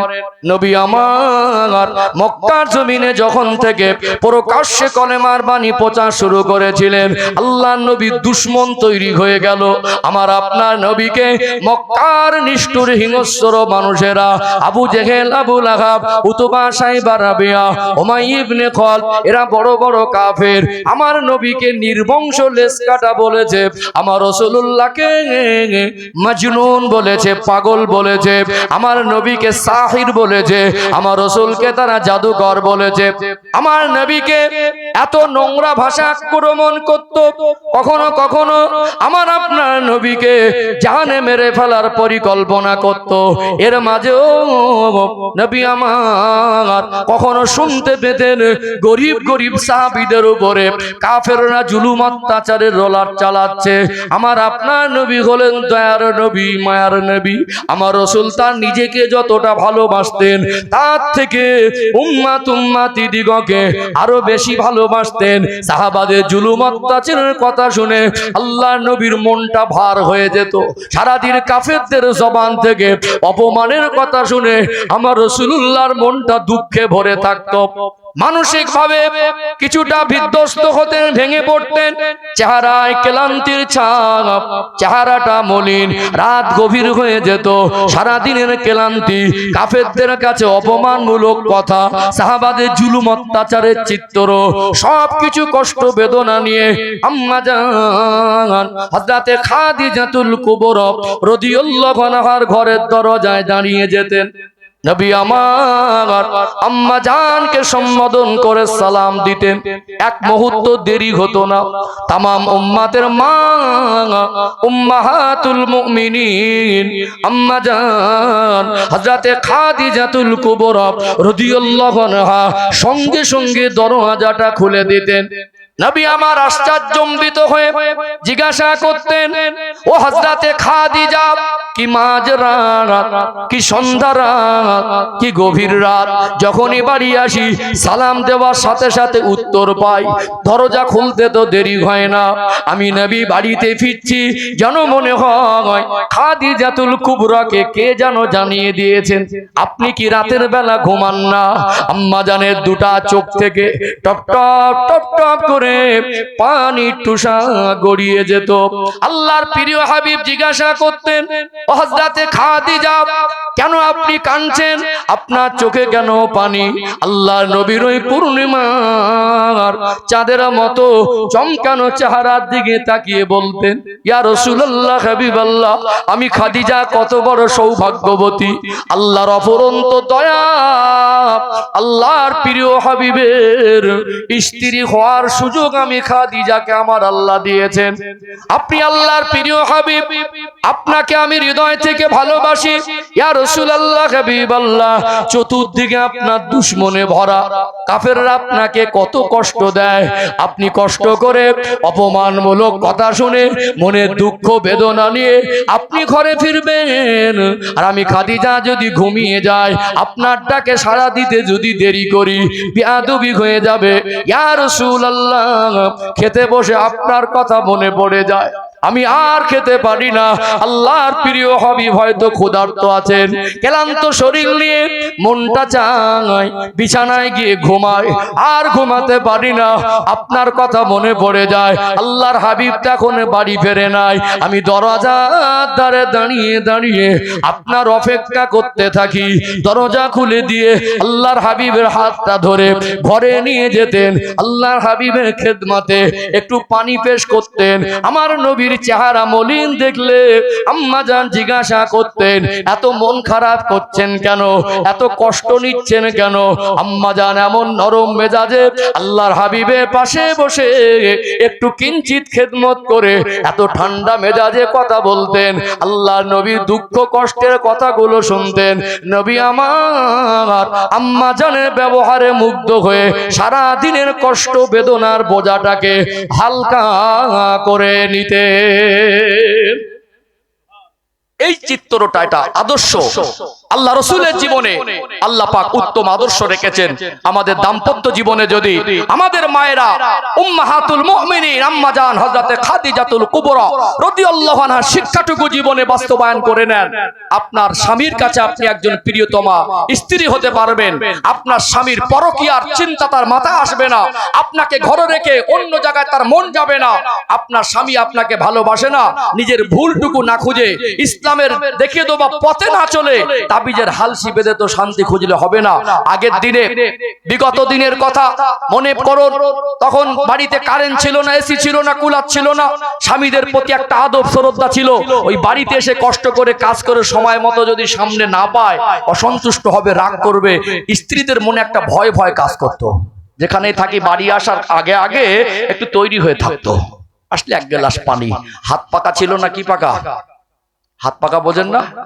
হাত পাকা, তাল পাতার হাত পাকা দিয়ে একটু গায়ে হাওয়া করতো। ওই কষ্ট করে বাড়ি ফিরেছে, গেঞ্জি নিংড়ালে ঘাম বের হবে। কখনো ঋণের বোঝা, কখনো ব্যবসায় লস, কখনো চাষে লস, কখনো শরীরটা আজকে টানছিল না, তারপরে কষ্ট করে কাজ করেছে, কখনো সময় মতো পয়সা দিতে পারেনি বলে ছোট বড় কথা বলেছে। এই হাজারো টেনশন নিয়ে কষ্ট করে বাড়ি ফিরলে স্ত্রী যদি স্বামীর পাশে বসে এক গ্লাস পানি নিয়ে যদি বসেন না, একটু যদি কৌশল জিজ্ঞেস করে কি আছে, কেমন অবস্থা, কেন মন খারাপ করছেন, আগের দিনে মায়েরা বলতো আল্লাহ চায় তো সব ঠিক হয়ে যাবে। এই রকম যদি একটা ভালো ব্যবহার নিয়ে, ভালো আদর্শ নিয়ে স্বামীর কাছে যায়, স্বামী রাগারাগি করে গালাগালি দিতে পারবে? নিজের কাছে নিজের লজ্জা হবে না? আমাদের মায়েরা তো ক্যাসেট চালু করতে বসে। মায়েদের যোগ্যতা নেই না, যোগ্যতা আছে, জায়গা মতো ব্যবহার করে না। স্বামী বাড়ি আসলে তর্ক করতে পারে, একটা কথা শুনলে চারটে উত্তর দিতে পারে, অভিযোগের ক্যাসেট চালাতে পারে, ভালো ব্যবহার করতে পারে না। আজকে তো ফ্যাশন আর মডার্ন, ঈদের সময় একটু কাপড়ের মার্কেটে কেনাকাটার একটু জোর হয়। কি বললাম? জোর হয় না? মায়েরা এখন সব আপডেট ফ্যাশন বলছে, আমরা কেনাকাটা করব। এখন কেনাকাটা করতে যাবার সময় মেকআপ করে, চিক চাকচিক ড্রেস পরে একটা নামকরা ব্র্যান্ডেড একটা কাপড়ের দোকানে গেছে, সেখানে দেখছে 10-15 জন খরিদ্দারের ভিড়। আমাদের ঘরের মেয়েরা, মায়েরা, বউ মায়েরা সেখানে গিয়ে এত স্টাইল মেরে নম্র ভদ্র ভাষায় কথা বলছে, দোকানদারটা মনে মনে করছে সম্ভ্রান্ত পরিবারের একটা মেয়ে, খুব বংশীয় ঘরের একটা মেয়ে। দু একজন পুরুষ ও স্ত্রীদের তর্ক বিতর্কে, স্ত্রীদের জ্বালায় জর্জরিত, তারা মনে মনে করছেন এই মেয়েটাকে যে বিবাহ করেছে সে মনে হয় কত বড় সৌভাগ্যবান পুরুষ, ওটা তো বাইরের রূপ। একজন দোকানদারের কাছে গিয়ে ভালো ব্যবহার করবে, নিজের সৌন্দর্য প্রকাশ করার জন্য পরপুরুষের সামনে সাজসজ্জা করবে, আর স্বামী যখন কষ্ট করে বাড়ি আসবে তখন ওই পুরনো পোশাক, ছেঁড়া ফাটা পোশাক, রংচোরা পোশাক, গায়ে ঘামের দুর্গন্ধ, আর মুখটা মনে হবে ম্যাজিক জানে, একটা কথা বললে চারটে কথা বলে, ঝাল করে মুখটা 2 কিলো ছিল 4 কিলো করে নেবে, আর শান্তির তাবি জানতে খুঁজছে। কষ্ট পাচ্ছেন মনে হয় নাকি? কষ্ট পাচ্ছেন? এই জন্য আল্লাহ বলছেন লাকাদ কানা লাকুম ফি রাসূলিল্লাহি উসওয়াতুন হাসানা, আমার হাবিবের মধ্যে রয়েছে তোমাদের জন্য উত্তম আদর্শ। দাম্পত্য জীবনে সুখে থাকতে গেলে আমার রাসূলের দাম্পত্য জীবনের শিক্ষাগুলো বাস্তবায়ন করতে হবে। আর ইসলামের আলো বাদ দিয়ে, সুন্নাহর পথ বাদ দিয়ে চাবি ঝুলিয়ে শান্তি পসিবল নয়। সম্মানিত ভাইরা, আমি কাউকে আঘাত দিতে বসিনি, সমাজের বাস্তবতা তুলে ধরছি। এখানে আমি মায়েদেরকে বলবো, আপনারা মা, আমি আপনাদের কষ্ট দেওয়ার জন্য আমার যাররা উদ্দেশ্য নেই, একটা কথা বলছি না। আমি আপনাকে বলবো, এখানে বসেছেন, জীবনে বহুবার মাহফিলে বসেছেন, আল্লাহর কাছে দোয়া করি আল্লাহ আপনাদের হায়াত দিক, আপনি আরো বসবেন। এখানে বসে একটা সবক নিয়ে, একটা শিক্ষা নিয়ে, একটা প্রতিজ্ঞা নিয়ে বাড়ি ফিরুন। স্বামীর রাগ হজম করা শিখুন, আর মুখে মুখে তর্ক করা ছেড়ে দেন। আপনার সংসারে তাবিজ লাগবে না, অটোমেটিকলি শান্তি ফিরে আসবে ইনশাআল্লাহ। এখন তো মোবাইলে পাগল, চাষতে জায়ের সঙ্গে গল্পে পাগল, কষ্ট করে বাড়ি ফিরে টান টান স্ত্রী শুয়ে আছে, সে বললো 1 গ্লাস পানি দাও না, একটা ঝাড়া মেরে বলে দিল পানিটা তাও নিয়ে খেতে পারো না, এতই কুড়ে হয়ে গেলে, সবে মাত্র খেয়ে একটু কাত হয়েছে, ওই তো পানি তুমি চোখে দেখতেও পাও না, নিয়ে খাও তো, বলে না? ঠিক বলে না? হ্যাঁ, নিয়ে খেতে পারো না? ডেকে ডেকে ডেকে ডেকে পাবেন না পাশের বাড়ির কোনো ভাবির সঙ্গে, চাচির সঙ্গে এই স্বামীর ঘরের গল্পগুলো পরের বাড়িতে মানে ডেলিভারি করছে, প্রচার করছে, আছে না নেই? কষ্ট পাচ্ছেন মনে হয় আমার আলোচনায়? রাগ করছেন নাকি? বাস্তব না বাস্তব? দেখেছেন বাইরে থেকে ঘরগুলো চকচক করছে, এখন আর মানে লোহার গ্রিল না স্টিলের গ্রিল, কোথায় কাঁচ, কোথায় গ্রিল, মাটির ঘর, তালপাতার ছাউনি, খড়ের চাল, মাটির দেওয়াল, বর্ষায় পানি পড়তো, একবেলা অনাহারে থাকতো, তাদের জীবনে যে শান্তি ছিল না, tiles, marble, AC, fan, cooler, অলংকার, খাট, গদি, আলনা, শোকেস, উন্নত মানের ড্রেস, ফ্রিজে খাবার পচে যাচ্ছে, জীবনে শান্তির অভাব হয়ে গেছে। আল্লাহ পাক এই জন্য বলছেন উদখুলু ফিস সিলমি কাফা, তোমরা পরিপূর্ণ রূপে ইসলামের মধ্যে প্রবেশ করো। ইসলামের মধ্যে প্রবেশ করার ভিতরেই আমাদের জীবনের শান্তি আর সফলতা আছে। কথা বুঝতে পারছেন? চলুন এখানে সমাজের একটা চরম বাস্তবতা তুলে ধরি। অনেক সময় ইসলামকে সঠিক জিনিস তুলে ধরলে না, অনেকে আবার নিতে চায় না, ওটাকে টিটকারি করে। ইসলামকে বুঝতে হবে, এটা আমাদের শান্তির পথ, কামিয়াবির পথ, সফলতার পথ, জাহান্নাম থেকে বাঁচার পথ, জান্নাতে যাওয়ার পথ, আল্লাহর রেজামন্দি হাসিলের পথ। আমরা মানুষ সৃষ্টির শ্রেষ্ঠ, এই শ্রেষ্ঠত্ব বজায় রাখার পথটা হলো ইসলামের পথ। কথা কি বুঝতে পারছেন? একটা বাস্তবতা তুলে ধরি, আর একটু পরিষ্কার হয়ে যাবে ইনশাআল্লাহ। ও ভাইজানেরা, মুর্শিদাবাদ জেলার সোনার মানিক যুবকেরা, আব্বারা, মায়েরা, নবী আমার বিদায় হজের ভাষণে বলছিলেন, সাহাবীরা, স্ত্রীর উপরে স্বামীর যেমন হক আছে, স্বামীর উপরে স্ত্রীর তেমন হক আছে। বাস্তবতাটা একটু বোঝার চেষ্টা করুন। কখন একজন স্বামী যদি অসুস্থ হয়ে যায়, রাতের বেলা হঠাৎ বমি করে বেড বিছানা যদি ময়লা নোংরা করে দেয়, গোটা ঘরে বমি করে দুর্গন্ধময় করে দিয়েছেন, বিছানা, বেড, কেতা, মাদর সব দুর্গন্ধ হয়ে গিয়ে, কখনো ডায়রিয়া হয়ে গিয়ে এমন সিরিয়াস অবস্থা হয়, বিছানায় অটোমেটিক পেশাব পায়খানা হয়ে যায় কি যায় না? পেশাব পায়খানা যদি করে ফেলেন, বিছানায় যদি পায়খানা হয়ে যায়, আপনি স্বামী, আপনি যদি বমি করে নোংরা করে দেন, আপনার স্ত্রী বাড়িতে থাকা সত্ত্বে আপনার ভাইয়ের স্ত্রী ভাবিকে আর পাশের বাড়ির চাচতে ভাবিকে গিয়ে যদি বলেন, আমি রাতের বেলা বমি করে ফেলেছি, অথবা আমার ডায়রিয়া হয়েছে, পায়খানা করে ফেলেছি, চলেন একটু ধৌত করে পরিষ্কার করে দেবেন, আপনার স্ত্রী থাকা সত্ত্বে আপনার চাচতো ভাবি আর নিজের ভাবি ওগুলো পরিষ্কার করতে আসবে? কি বলবে?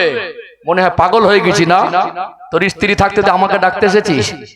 একজন মেয়ে, তার 18 বছরের লালিত পালিত হওয়া জন্মভূমি, তার বাবা মার আদর, তার চতুর্দিকের মিশে থাকা পরিবেশে, তার আত্মীয় স্বজন, তার ছোটবেলার বন্ধু বান্ধবী, তার কাছের মানুষ, সবকিছু ছেড়ে কখনো 20 কিলোমিটার থেকে 200 কিলোমিটার পর্যন্ত আরো বেশি দূরে একটা অপরিচিত মানুষ, জীবনে তার সঙ্গে সম্পর্ক ছিল না, সেখানে অন্যের হাত ধরে স্বামী হিসাবে মেনে আপনার জীবনে আপনি যখন পায়খানা করে ফেলেন অসুস্থ হয়ে, কেতাটা সে ধৌত করে, আপনি বমি করে পেট বিছানা নোংরা করে দিলে আপনার স্ত্রী ধৌত করে। 365 দিনে 1 বছর যদি হয়, 360 দিন যদি রান্না করে আপনার মুখের কাছে খাবার এনে দেয়, আপনার স্ত্রী যদি আপনার পোশাকগুলো ধুয়ে দেয়, 350 দিন আপনার পোশাক ধুয়ে দিল, আপনাকে রান্না করে খাওয়ালো, আপনি বিছানায় পায়খানার বমি করেছিলেন সেগুলো সে ধৌত করে দিল। আপনার স্ত্রী যদি কখনো অসুস্থ হয়ে যায়, প্রয়োজনে স্বামী হিসেবেও স্ত্রীর পোশাকটা ধৌত করে দিতে হবে, প্রয়োজনে স্ত্রীর কাছে রান্না করে তার মুখের ধারে খাবার টেনে দিতে হবে। এটা হলো ইসলামের শিক্ষা। কিন্তু এই বাস্তবতাকে আজকে আমাদের ঘরের অনেক মানুষ মানতে চায় না। আজকে সমাজে অশান্তির একটা মূল কারণ, নিজের মেয়েটা শ্বশুর বাড়িতে যতটা ভালো থাকবে, মেয়ের বাবা আর মা আশা করে নিজের বউ মায়ের উপরে ওই ইনসাফটুকু করতে পারে না। একটা মেয়ে আর একটা ছেলে, মেয়েটা ছোট, মাল সম্পদ টাকা পয়সা অনেক কিছু আছে, মেয়েটা অত্যন্ত আদুরে, খুব জেদ করে, যা চায় তাই এনে দেয়, যা বলে তাই শোনে। এখন আদর করে জেদ কষ্ট করে সহ্য করে মেয়েটা বড় হয়েছে, এখন মেয়ের বাবার মার মাথায় চিন্তা বাড়ছে, মেয়ে যা জেদ করে, মেয়ে যা আদুরে, এ যেভাবে মানুষ হয়েছে যদি ভালো বাড়িতে না পড়ে তো সংসার কঠিন হয়ে যাবে। কি মনে হয়? খুব খোঁজাখুঁজি করছে একটা ঠান্ডা দেখে জামাই। কি জামাই? গরম না, একটু নরম জামাই যেন হয়। মেয়েটা কি জিনিস জানে তো, এখন জামাইতে বাস্তবে খুঁজে খুঁজে একটু নরম দেখেই ধরেছে। আল্লাহ পাক মানুষের এই টোটাল মানুষের অবস্থানের একটা আয়না বানিয়েছে চেহারাকে। দেখবেন চেহারার মধ্যে কিছু মানুষের কিছু একটা অনুভব করা যায়, সামথিং হলো অনুভব করা যায় না। খুব দেখে দেখে একটা নরম শান্ত মেজাজের ছেলেকে জামাই করেছে। মেয়ে যা জেদ করে জামাই তাই এনে দেয়, মেয়ে যখন ঝাড়া মারে জামাইটা এটা সহ্য করে নেয়। তখন মেয়ের বাবা আর মা বলে, আমার জামাই তো কপাল করে বেঁচে সোনার জামাই। কিসের জামাই? কিসের জামাই? মেয়ে বেলা পর্যন্ত ঘুমাক, শ্বশুর শাশুড়ি যদি কিছু না বলে, মেয়ে সময় মতো রান্না করে খাবার না দিল, শ্বশুর শাশুড়ি যদি অভিযোগ না করে, তখন বলবে আমার বেইবিনের মতো মানুষ হয় না। কি বলবে? আমার মেয়ের কপালটা খুব ভালো। মেয়ে যদি জেদ করে জামাই সহ্য করলে সোনার জামাই, মেয়ে রাগ করলে ঝাড়া মারলে জামাই সহ্য করলে সোনার জামাই। আর আপনার বৌমার হয়ে কখনো যদি কোনো প্রয়োজনে ইসলামের দেখিয়ে দেওয়া পথে আপনার ছেলে তার কাজে সহযোগিতা করে, অনেকে মনে করে আমার ছেলে বউর কাছে বিক্রি হয়ে গেছে। শ্বশুর বাড়ি মেয়েটা যতটা ভালো থাকবে আশা করে, নিজের বৌমার প্রতি যদি সেই ইনসাফ করতো, সংসারে অশান্তি 50% কমে আসতো না? আমরা ইসলামকে বুঝিনি। ও মান সম্মান বুঝছে যে আমার ছেলে বৌমার কাপড় ধুচ্ছে, 365 দিনে 60 দিন যদি আপনাকে ধুয়ে দেয়, সে যদি 2 দিন বিছানা সজ্জা হয়ে যায়, আপনার বাড়ির আশপাশে তেমন কারো সহযোগিতা না পান, আপনার বাচ্চা দুটো হয়তো স্কুলে বা মিশনে কোনো আবাসিক প্রতিষ্ঠানে পড়ছে, আপনার শ্বশুর বাড়ি থেকে কাউকে এনে ওই সমস্ত ধৌত করার কোনো পরিস্থিতি নেই, আপনি স্বামী আপনার উচিত নিজে হাতে স্ত্রীর পোশাকটা ধৌত করে দেওয়া। আল্লাহ রাসূল শিখিয়ে দিলেন এই দাম্পত্য জীবনের সম্পর্ক শুধু একজনের উপরে বোঝা চাপিয়ে দেবেন নয়। স্ত্রীর যদি স্বামীর উপরে হক থাকে, স্বামীর স্ত্রীর উপরে হক আছে। আল্লাহর নবী সাল্লাল্লাহু আলাইহি সাল্লাম তিনি সফর থেকে ফিরেছেন, ক্লান্ত শরীর, চেহারায় ক্লান্তির ছাপ, মরুভূমির ধুলাবালি। নবী আমার ঘরে ফিরে আম্মাজান হযরতে আয়েশা সিদ্দিকা রাদিয়াল্লাহু আনহাকে সালাম দিলেন। আল্লাহর নবী সাল্লাল্লাহু আলাইহি সাল্লামের সালামের জবাব দিলেন। আম্মাজান দরজা খুলে দিলেন। আল্লাহর নবী বললেন, আয়েশা বড় ক্ষুধার্ত, সময় মতো ঠিক মতো খাওয়া হয়নি, আপনার কাছে এসেছি, ঘরে কি কিছু খাবার আছে? আম্মা জানের চোখ দুটা ছলছল করে, ইয়া রাসূলুল্লাহ, আল্লাহর প্রিয় হাবিব আমি আয়েশার হযরত এসেছে, আমি এতটা খুশি আপনাকে ভাষায় বলতে পারবো না। ইয়া রাসূলুল্লাহ, হাবিবাল্লাহ, আমি কয়েকটা দিন উনানে রান্নার প্রয়োজন হয়নি, শুকনো খাবার খেয়ে, খেজুর খেয়ে, পানি খেয়ে দিন অতিবাহিত করছি, ঘরে রান্না করার মতো তেমন কিছু নেই। আপনি আল্লাহর প্রিয় হাবিব এসেছেন, আপনার খেদমতে ক্ষুধার্ত অবস্থায় এসেছেন, এই মুহূর্তে যদি কিছু দিতে পারতেন ফিরতাম, আমি আয়েশা কতটা খুশি হতাম, হয়তো ভাষায় আপনাকে বোঝাতে পারতাম না। হুজুর, আমার ঘরে এই মুহূর্তে পানি ছাড়া কিছু নেই, একটু পানি পান করেন, একটু আপনি বসেন। আমি আয়েশা, মনে হয় কিছু সামান্য জবের আটা পড়ে আছে, একটু কিছু সবজি যদি ঘরের মধ্যে থাকে, আমি আপনার জন্য যত তাড়াতাড়ি সম্ভব একটু রুটি বানিয়ে, একটু সবজি কেটে, আপনার জন্য সালান বানিয়ে আপনার খেদমতে পেশ করব। আম্মাজান আটাগুলো নিয়ে খাবির বানাচ্ছেন, আল্লাহর নবী খাম থেকে তরোয়ালটা বার করে সবজিগুলো কাটছেন। আম্মাজান বলছেন, ইয়া রাসূলুল্লাহ, আপনি ক্লান্ত, আপনি ক্ষুধার্ত, আপনি সফর থেকে ফিরেছেন, আপনি কেন কাজ করছেন, একটু বসুন না। আল্লাহর নবী তার ওই ক্লান্তির ক্ষোভ রাগ উগরালেন না, বাড়িতে এসে কেন খাবার পেলেন না, গালাগালি দিলেন না, গায়ে হাত তুললেন না, বরং মুস্কি হেসে বললেন, আয়েশা, তুমি একা করলে দেরি হবে, আমি রাসূল যদি কাজে একটু সহযোগিতা করি, এটা তাড়াতাড়ি হয়ে যাবে। কি মধুর আদর্শ! কখনো একটা বাচ্চাকে নিয়ে, দুটো বাচ্চাকে নিয়ে, কখনো পরিবারের কাজ সামলাতে গিয়ে, শরীর তো সব সময় আমাদের মতো করে চালাতে পারি না, শরীর তো শরীরের মতো চলে। কখনো কোনোদিন অসুস্থতা নিয়ে যদি দুদিন দেরি হয়ে যায়, রান্না করতে সহ্য করতে হবে। বাড়িতে এসে গালাগালি দেবেন, কিছু হলে গায়ে হাত তুলবেন, এটা ইসলামের শিক্ষা না। এই সমাজে কিছু যুবক আছে ইসলামের শিক্ষা থেকে এতটা দূরে সরে গেছে, স্ত্রীকে মারবে, অশ্লীল ভাষায় গালি দেবে।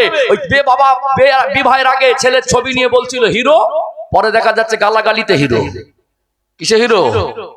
গালাগালিতে হিরো। আবার বন্ধু বান্ধবের সঙ্গে বলছে, আজকে না মেরে শুইয়ে দিয়ে এসেছি, মনে করছে ভীষণ বড় মোস্তান। স্ত্রীকে মারাটা মোস্তানি নয়, স্ত্রীকে মারাটা মোস্তানি নয়। কিরকম মোস্তান? গ্রামে যারা সুদ খাচ্ছে, আল্লাহর হুকুমের সীমা লঙ্ঘন হচ্ছে, ওখানে গিয়ে বলুন তো আমার গ্রামে সুদের ব্যবসা চলবে না? আপনি খাচ্ছেন, আপনার দেখা দেখে আর দুজন খাবে। ছোট ছোট বাচ্চাগুলো গাঁজার নেশায় ডুবে যাচ্ছে, যারা গাঁজা খায় আর গাঁজা বিক্রি করে, ওখানে গিয়ে প্রতিবাদ করুন, আমার গ্রামে গাঁজা বিক্রিও চলবে না আর গাঁজা খাওয়াও চলবে না। তবে তো বলবো আপনি মোস্তান। কিরকম মোস্তান? লাঠির বলে, পাটির বলে, পয়সার বলে, অর্থের বলে, যোগাযোগের বলে, ডিগ্রির বলে, ক্ষমতার বলে, নেতৃত্বের বলে, যোগাযোগের প্রশাসনের বলে, অনেকে লোকের জায়গা জোর করে বাপের মাল মনে করে দুহাত ঠেলে দখল করে বসে আছে দামি জায়গা। কিরকম মোস্তানকে বলেন তো, ন্যায্য পাওনা জায়গাটা ওর খাতা কলমে ছেড়ে দেন, তবে তো বলবো মোস্তান। কষ্ট পাচ্ছেন মনে হয়। কিরকম মোস্তান? গ্রামের ইমাম আলেমদের উপর অবিচার হয়, মসজিদে এসির বিল আসে 35,000, মসজিদে এসির বিল আসে গরমের সময় 35,000, গোটা মসজিদের ফান্ডে 2 লাখ টাকা জমা, ইমামের বেতন 8,000 টাকার ঊর্ধ্বে ওঠে না। একজন ইমামের উপরে বেনসাফি হয়, ওই কিরকম মোস্তান? ওখানে গিয়ে বলুন তো মসজিদ কমিটি ইমামের বেতনটা কেন বাড়ছে না? সমাজে যখন অন্যায় হয়, অপরাধ হয়, অবিচার হয়, জুলুম হয়, সেখানে গিয়ে আপনার মোস্তানি পাওয়া যায় না। আপনার সহধর্মিনী আল্লাহর নবী সাল্লাল্লাহু আলাইহি সাল্লাম পৃথিবীর মানুষকে মেসেজ দিলেন, আমি প্রিয় নবী, আমার কাছে 3টে জিনিস বড় প্রিয়, একটা হলো খুশবু, একটা হলো সালাত নামাজ, আর একটা হলো স্ত্রী। নবী মেসেজ দিলেন, স্ত্রীটা ভালোবাসার জিনিস। কখনো যদি প্রয়োজনে শাসনের প্রয়োজন হয়, কখনো যদি স্ত্রীকে কখনো তমবি করতে হয়, তার লিমিট ইসলাম বেঁধে দিয়েছে। কিছু হলে পশু মতো আচরণ করবেন, কিছু হলে তুচ্ছ তাচ্ছিল্য করবেন, কিছু হলে গায়ে হাত তুলবেন, কিছু হলে গালাগালি দেবেন। এটা ইসলামের আলো থেকে বঞ্চিত হয়ে গাড়ি আর বাড়ি দিয়ে, সোনার অলংকার নিয়ে, এসি লাগিয়ে দিয়ে, মার্বেল টাইলস ডিজাইন করে দিয়ে সংসারে শান্তি সম্ভব নয়। আল্লাহ আমাদের রসুলের রেখে যাওয়া সুন্নাত তরিকা আমাদের জীবনে বাস্তবায়ন করার তৌফিক দান করেন, বলেন আল্লাহুম্মা আমিন। আমি এই পর্বটাকে শেষ করার আগে কোরআন শরীফ থেকে ছোট্ট একটি সূরা তুলে ধরি। ইনশাআল্লাহ এই সূরাটার ব্যাখ্যা করলে আমার এই আলোচনাটা একেবারে আরেকটু পরিষ্কার হয়ে যাবে। আলোচনা মগজে ঢুকছে, বুঝতে পাচ্ছেন? ঠিক কি মনে হয়, ঘটনা বলার না মজ নাকি? হ্যাঁ, অনেক রকম মজের কোয়ালিটি আছে। আমি মুর্শিদাবাদ জেলায় এত বেশি আশা পড়েছে এক সময়, আমার অনেক জায়গায় গিয়ে দেখছি আমার বাড়িটা মুর্শিদাবাদ লোকেশন লিখে দিয়েছে, মানে জিজ্ঞাসা করিনি কোথায় বাড়ি, অনেকে হয় এরকম। আমার এই মুর্শিদাবাদ আর নদিয়া জেলার কোন বক্তব্য 23 মিলিয়ন প্লাস ভিউজ আছে, 23 মিলিয়ন। অনেকে মনে করে যে আমার বাড়িটাই মুর্শিদাবাদে, ওই জন্য পরিবেশ আমি বুঝি। আমি বলে আমাকে প্রধান বক্তা করবেন না, এখন প্রধান বক্তা মানে মাঠ ফাঁকা প্রায় জায়গায়। ঠিক বলছি না ভুল বলছি? বলে আমার নামটা খুব ছোট্ট করে শুধু রবিউল ইসলাম লিখে দেন, আমার ডিগ্রি লেখার দরকার নেই। বিতর্ক আমি পছন্দ করি না। আমি ভাবি আমার কওমকে এখন আমরা ইসলাম বোঝাতে পারলাম না, আমাদের সন্তানদেরকে মসজিদে দাঁড় করাতে পারলাম না, আমাদের ঘরের মায়েদের মেয়েদেরকে পর্দাবদ্ধ করতে পারলাম না। সমাজে কিছু মানুষের রুচি নষ্ট হয়ে গেছে, হিংস্র মনোভাব, ফিতনার চিন্তা, দুটো কথা সোজা কথাকে বেকা করে টেরা করে বলে দিল, গ্রামের মানুষ দুটো ভাগ হয়ে গেল। ঠিক বলছি না ভুল বলছি? রুচি নষ্ট হয়ে গেছে। কেন ভাই?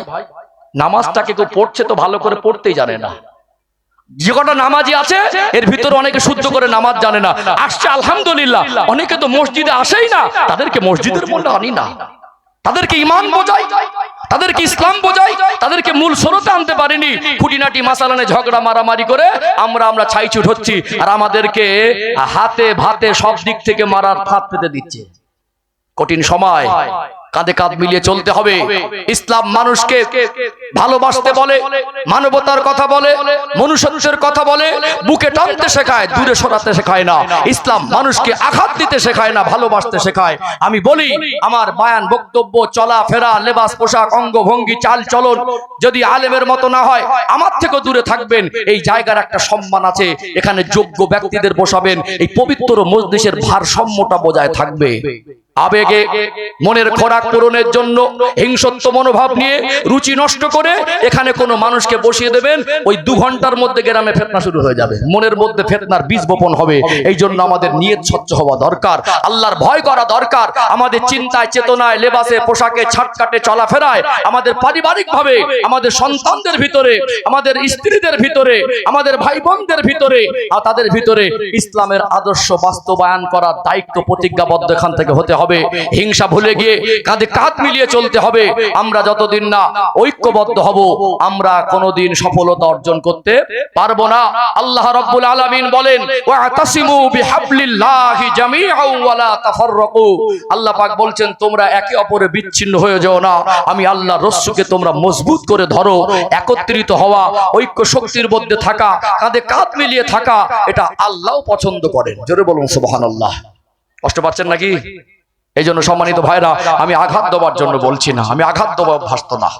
আমি চেষ্টা করছি আপনাদেরকে সহজ সরল ভাবে। আমরা হয়তো মনে করি এগুলো তো আমাদের জানা কথা, অনেকের মনে হচ্ছে এটা আমল করেন না। আপনি ফ্রি পয়সা আমল করুন। একজনের কাছে গেলেন, সে বললে তাবিজটা করে দেবো, 5001 টাকা লাগবে, সেটা দিতে পারছেন আর একটা আমল করতে পারছেন না, ওর তো গ্যারান্টি নেই। আদর্শ যদি ইসলাম না আসে, তাবিজ ঝুলিয়ে যে শান্তি হবে, ও গ্যারান্টি তো নেই। কিন্তু ইসলামের আলোয় আসলে শুধু দুনিয়ার কল্যাণ না, আখিরাতেরও কল্যাণ আছে না নেই? আছে না? আমি এই বিষয়টাকে একটু ক্লিয়ার করে দেবো, আর একটা সূরা তুলে ধরি ইনশাআল্লাহ। ও ভাইজানেরা, সোনার মানিক যুবকেরা, আব্বারা মায়েরা, কোরআনুল কারিমে 30 নম্বর পারায় একটি সূরা আছে, সূরার নাম হলো সূরাতুল আসর। এই সূরাতুল আসরটা খুব বেশি বড় নয়, মাত্র 2 লাইনের মতো। আল্লাহ দয়াময় সূরাতুল আসরের মধ্যে জানিয়ে দেন, বিসমিল্লাহির রহমানির রহিম, ওয়াল আসরি ইন্নাল ইনসানা লাফি খুসর ইল্লাল্লাযীনা আমানু ওয়া আমিলুস সালিহাত ওয়া তাওয়াসাউ বিল হাক্কি ওয়া তাওয়াসাউ বিস সাবর। আল্লাহ পাক বলেন, ওয়াল আসর, আসরের সময়ের কসম করেছেন। তাফসীর ইবনে কাসিরের মধ্যে আল্লাহ দয়াময় আসরের সময়ের কসম করে বলছেন, ইন্নাল ইনসানা লাফি খুসর, নিশ্চয়ই মানুষ মাত্র ক্ষতিগ্রস্ত, ইল্লাল্লাযীনা আমানু ওয়া আমিলুস সালিহাত, তারা ব্যতীত যারা ঈমান এনেছেন এবং নেক কাজ করেন, ওয়া তাওয়াসাউ বিল হাক্কি ওয়া তাওয়াসাউ বিস সাবর, এবং একে অপরের হক এবং সবরের তাগিদ করে। মূল বিষয়টা আরেকটু সহজ ভাবে তুলে ধরি। আল্লাহ দয়াময় কোরআনুল কারিমে যে কথাগুলো আমাদের জন্য বলেছেন, আল্লাহ কসম খেলেও গুরুত্বপূর্ণ, আর কসম যদি না খায়, কোরআনের প্রত্যেকটা কথা আমাদের কাছে আল্লাহর কথা হিসাবে গুরুত্ব আছে না নেই? তথাপিও আমার আল্লাহ কসম করে বলছেন, মানুষ মাত্র ক্ষতি হবে যদি তার ভিতরে 4টে গুণ না থাকে। সূরাতুল আসরের ব্যাখ্যা অনুযায়ী বলছি, 1 নাম্বার হলো ঈমান আনা, 2 নাম্বার হলো মানুষটাকে নেক আমল করতে হবে, 3 নাম্বার হলো হক বা সত্যের তাগিদ করতে হবে, 4 নাম্বার সবর করতে হবে।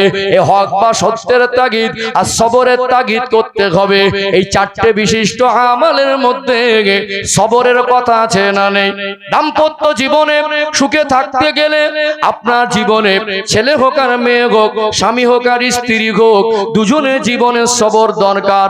কখনো আপনার স্ত্রী যদি ভুল করে তাকে গালাগালি না দিয়ে, তাকে টর্চার না করে, বরং আপনি তাকে কখনো ভালোবাসা দিয়ে বোঝাবেন।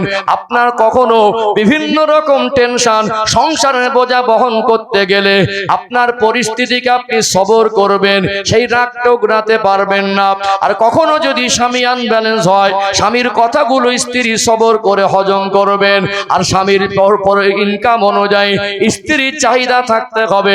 অনেক সময় আমাদের ঘরের মায়েরা, মেয়েরা, বউ মায়েরা এত কঠিন চিন্তার মধ্যে দিয়ে যায়। স্বামী রোজগার করে, এত পরিশ্রম করে, কোথায় পাবে, কোথা থেকে আসবে, কত টাকা ইনকাম হিসাব ছাড়া যদি মনের চাহিদা বেশি হয়, সব সময় একটা না একটা দাবি, একটার উপর আর একটা দাবি।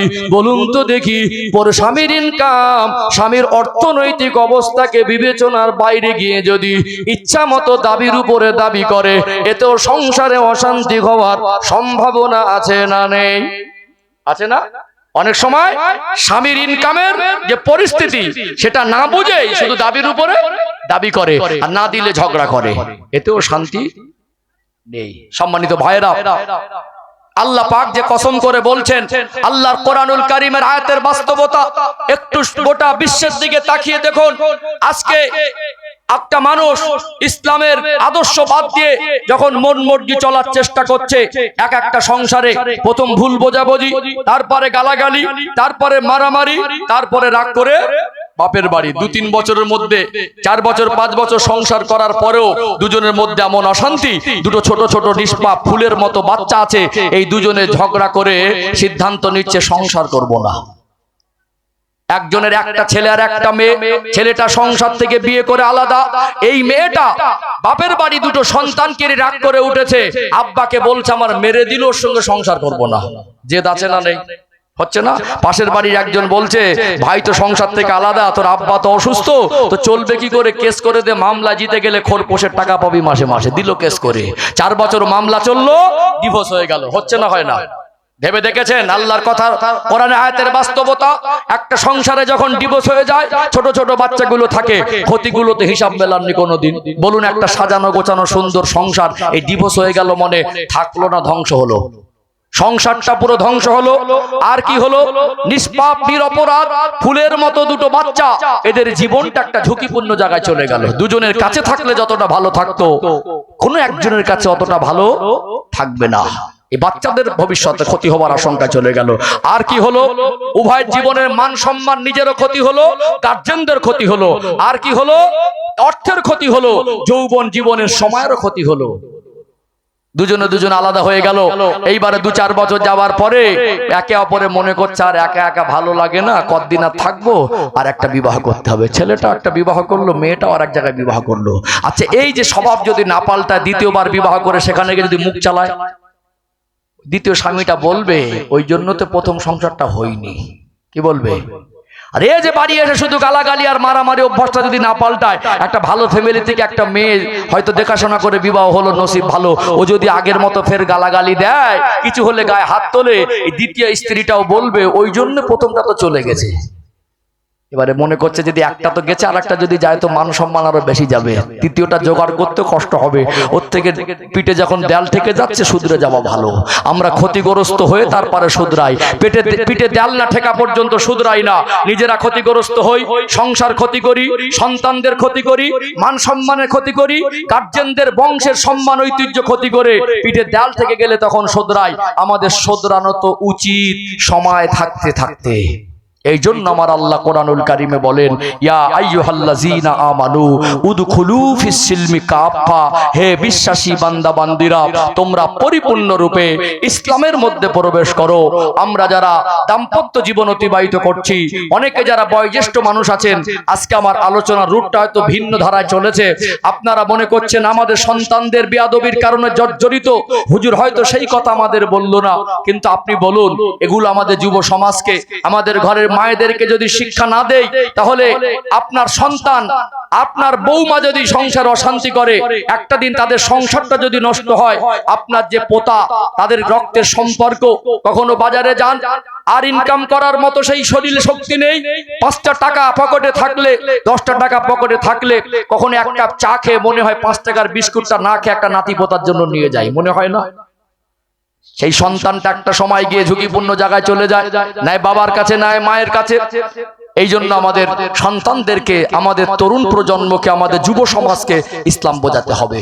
আমাদের দাম্পত্য জীবনে যেমন ইসলাম দরকার, অর্থনৈতিক জীবনে ইসলাম দরকার, ব্যবসায়িক জীবনে ইসলাম দরকার, পারিবারিক জীবনে ইসলাম দরকার, আমাদের রাষ্ট্রীয় জীবনে, যদি আমরা ভারতবাসী, আমরা সংবিধানকে শ্রদ্ধা করি, যেখানে পৃথিবীর যে রাষ্ট্রে রাষ্ট্রীয়ভাবে ইসলামের আলো প্রতিষ্ঠিত হয়েছে, সেই রাষ্ট্রে শান্তি হয়েছে, যে এলাকায় ইসলামের প্রচার প্রসার হয়েছে, ইসলামের ভিতরে মানুষ দলে দলে এসেছে, সেই এলাকায় শান্তি হয়েছে, যে পরিবারের ভিতরে ইসলামের আলো পৌঁছে গেছে, যারা ইসলামের ভিতরে চলে এসেছে, পুরো ঘরের মধ্যে শান্তি হয়েছে। হয়েছে না হয়নি? হয়েছে না? এই জন্য আল্লাহ আমাদের বাকি জীবন যতদিন রেখেছেন, আমরা প্রতিজ্ঞাবদ্ধ হব ইসলামের পথে টিকে থাকবো। এর ভিতরে আল্লাহ আমাদের দুনিয়া আখিরাতের কল্যাণ দেবেন ইনশাআল্লাহ। সবর করতে হবে। আমি সবরের দুটো একটা কথা বলি ইনশাআল্লাহ। এখানে সময়ের একেবারে শেষ পথে তো, আর সামথিং কিছু সময় আছে, আমার পরবর্তী বক্তা এসে যাবেন। অনেকটা সময় একটু একঘেয়েমির মতো লাগছে, একটু তাকবীর দেন তো। না রে তাকবীর। একদম খাঁটি মানুষ, মুর্শিদাবাদ জেলা তো আমার প্রিয় জেলা, একদম খাঁটি মানুষ। আরেকটা আওয়াজ দেন, না রে তাকবীর, লিল্লাহি তাকবীর, না রে তাকবীর, দ্বীন ইসলাম। মাশাআল্লাহ মাশাআল্লাহ। আলোচনায় কষ্ট পেলেন? রাগ করলেন? আমি বলছিলাম যে কি দিলাম আর কি পেলেন, এই হিসাব যেন মেলে। কি মনে হয় আমি লম্বা একটা টেনে ঘটনা বলতে পারতাম না কান্না সুরে? আমি চেষ্টা করেছি আয়াত দিয়ে, রেফারেন্স দিয়ে, বাস্তবতা দিয়ে, দৃষ্টান্ত দিয়ে ইসলাম জিনিসটাকে বোঝানো। ইসলাম আমাদের জন্য কঠিন নয়, ইসলাম মানা আমাদের জন্য বোঝা নয়। ইসলামের পথে চললে আমাদের জীবনটা সহজ হয়।